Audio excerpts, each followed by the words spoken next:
નમસ્કાર દોસ્તો, શાંતિશ્રમ ન્યૂઝમાં આપનું સ્વાગત છે।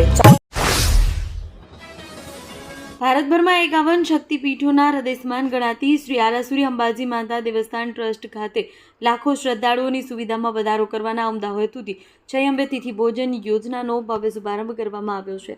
બનાસકાંઠા જિલ્લા કલેક્ટર અને શ્રી આરાસુરી અંબાજી મંદિર ટ્રસ્ટના અધ્યક્ષ મિહિર પટેલના અધ્યક્ષસ્થાને સેવાકીય પ્રવૃત્તિને ખુલ્લી મૂકવામાં આવી છે। કલેક્ટર અને મહાનુભાવોએ શ્રદ્ધાળુઓને ભોજન પીરસી સેવા કાર્યમાં જોડાયા હતા। લાખણી થરાદ હાઈવેનું કામ મનમાની મુજબ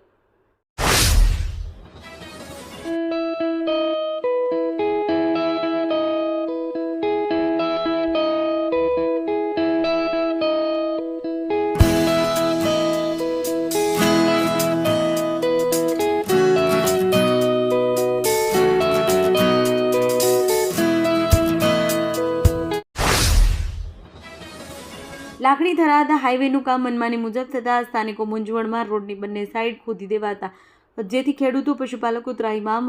પાણી છંટકાવ ન હોતો હોવાથી રસ્તા પર ધૂળ ઉડે છે। ધૂળની ડમરીઓ સર્વિસ રોડ કે ડાયવર્ઝન ન હોવાથી ટ્રાફિકની સમસ્યા પણ યથાવત છે।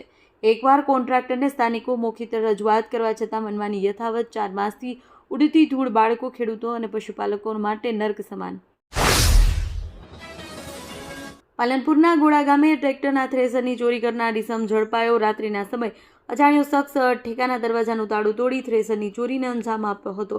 ગણતરીના કલાકોમાં જ તાલુકા પોલીસે ઈસમને ઝડપી પાડ્યો છે। તાલુકા પોલીસે દાંતાના ગોળા ગામના રૂપાભાઈ ખેતાભાઈ આદિવાસીને સીસીટીવી ફૂટેજના આધારે ગણતરીના કલાકોમાં જ એક ઈસમને ઝડપી પાડ્યો।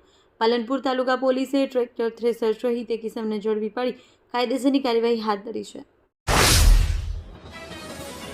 થરાદના કોચલા ગ્રુપ ગ્રામ પંચાયત વિરુદ્ધ રજૂઆત। સ્થાનિકોએ થરાદ કલેક્ટરને કરી પંચાયત વિરુદ્ધ રજૂઆત। 3 વર્ષના ગામમાં વિકાસમાં અટકી ગયો ગ્રાન્ટનો થઈ રહ્યો છે દુરુપયોગ। બનાવેલ સીસી રોડ પણ ગોલમાલ કરી ગેરરીતિ ખુલ્લામ ગામ સભા બોલાવાઈ નથી। અનેક ઠરાવ બદલી ગામને અંદરમાં રાખવાનો આક્ષેપ।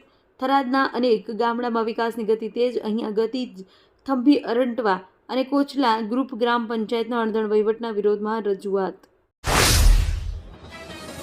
દિયોદર પંથકમાં શિક્ષણનું અનેરું ધામ એટલે Shri Tapasvi college of nursing તેમજ શ્રી તપસ્વી આર્ટ્સ કોલેજ, જ્યાં છે સંપૂર્ણ AC, CCTV, wifi, digitally updated campus, BSc nursing સહિતના અનેક કોર્સમાં આજે જ પ્રવેશ માટે સંપર્ક કરો Tapasvi college of nursing, Deodar.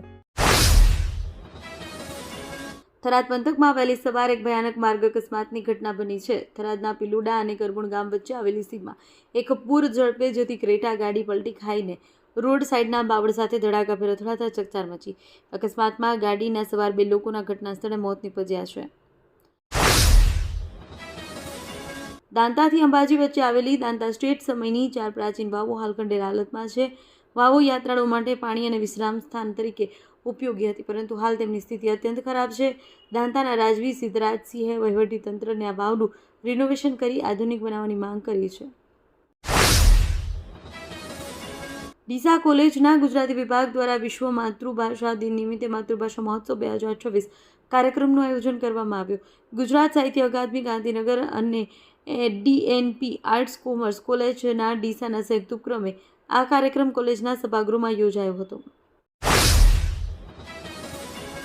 જગતગુરુ શંકરાચાર્ય સ્વામી જ્ઞાનાનંદ તીર્થ જેઓ મધ્યપ્રદેશના જ્યોતિર્તીર્થ અવાવરુ પાનપુરા પીઠના છે, તેઓ અંબાજી પહોંચ્યા। તેમણે હિન્દુ ધર્મ, હિન્દુ સંસ્કૃતિ, સનાતન સંસ્કૃતિ મહત્વપૂર્ણ નિવેદન આપ્યું। શંકરાચાર્ય દર વર્ષે અંબાજી મંદિરમાં માતાજીના દર્શન કરવા આવે છે।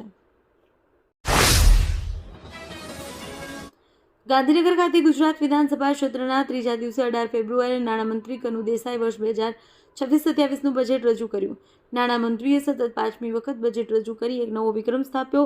ગુજરાતનું 4,08,53 કરોડનું વિક્રમી બજેટ જાહેર કર્યું। બજેટમાં હરવા ફરવા, રમવા, મોજ કરવા, ધાર્મિક સ્થાનોના વિકાસ પાછળ ખાસ ફોકસ કરાયું છે।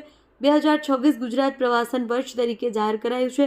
રમતગમત મંત્રાલય માટે 2006 કરોડ, પ્રવાસન યાત્રાધામ નાગરિક ઉડ્ડયન માટે 3090 કરોડ, એમ કુલ 5096 કરોડની ફાળવણી રાજ્ય સરકાર દ્વારા ખેડૂતો, મધ્યમ વર્ગ, ઉદ્યોગોને ધ્યાનમાં રાખીને તાજેતરમાં મહત્વના નીતિગત નિર્ણયો લેવામાં આવ્યા છે. ગ્રામ્ય વિસ્તારોમાં ખેતીની નવી અવિભાજ્ય કે પ્રતિબંધિત શરતની જમીનો હવે સ્વમેળે જૂની શરતની ગણાશે. આનાથી ખેડૂતોને પ્રીમિયમ ભરવાથી મુશ્કેલી પડશે.